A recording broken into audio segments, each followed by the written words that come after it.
बांग्लादेशी और रोहिंग्या घुसपैठ बहुत बड़ा खतरा है। ভারতের ঝাড়খণ্ড প্রদেশের ক্ষমতাসীন ঝাড়খণ্ড মুক্তি মোর্চা জেএমএম নেতৃত্বাধীন সরকারের বিরুদ্ধে নানা অভিযোগ তুলে ধরেছেন ভারতের প্রধানমন্ত্রী নরেন্দ্র মোদী।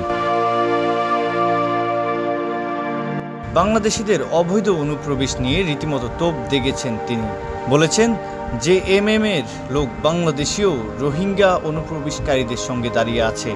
ভোট ব্যাংকের রাজনীতির জন্য বাংলাদেশি ও রোহিঙ্গা অনুপ্রবেশে সমর্থন দিয়ে আসছে জেএমএম জোট। অনুপ্রবেশকারীরা ঝাড়খণ্ডের সাঁওতাল পরগনা ও কোলহান অঞ্চলের জন্য উল্লেখযোগ্য হুমকি দাবি করে তিনি বলেছেন, রাজ্যের জনসংখ্যায় পরিবর্তন ও উপজাতীয় জনগোষ্ঠী হ্রাস ঘটাচ্ছে এই অনুপ্রবেশকারীরা। রোববার 15 সেপ্টেম্বর ঝাড়খণ্ডের জামশেদপুরের গোপাল ময়দানে বিজেপির আয়োজিত সমাবেশে প্রধান অতিথির বক্তৃতায় এসব কথা বলেন নরেন্দ্র মোদী। তিনি বলেন, বাংলাদেশীয় রোহিঙ্গা অনুপ্রবেশকারীরা সাঁওতাল পরগনা এবং কোলহান অঞ্চলের জন্য বড় হুমকি হয়ে উঠেছে। এই অঞ্চলের জনসংখ্যায় দ্রুত পরিবর্তন ঘটছে, উপজাতীয় জনসংখ্যা হ্রাস পাচ্ছে। তিনি বলেন, জানেন এটা কিভাবে হয়েছে? এটা হয়েছে এজন্য যে জেএমএম এর মধ্যে কংগ্রেসের ভোট ঢুকেছে।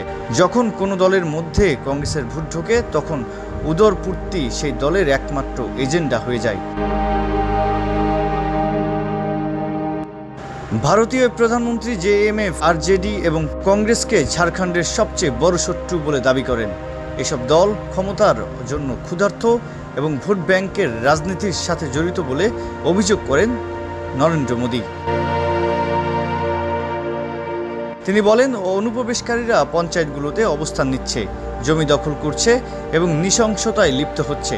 ঝাড়খণ্ডের প্রত্যেক বাসিন্দাই অনিরাপদ বোধ করছেন। তার অভিযোগ, ঝাড়খণ্ড মুক্তি মোর্চা জেএমএম রাজ্যে অনুপ্রবেশকারীদের সমর্থন করছে এবং প্রতিবেশী দেশ থেকে আসা অবৈধ অভিবাসীরা রাজ্যের ক্ষমতাসীন দলের উপর প্রভাব প্রতিষ্ঠা করতে সক্ষম হয়েছে। आरजेडी और कांग्रेस झारखंड के निर्माण का बदला आज भी आरजेडी झारखंड से उतारती है।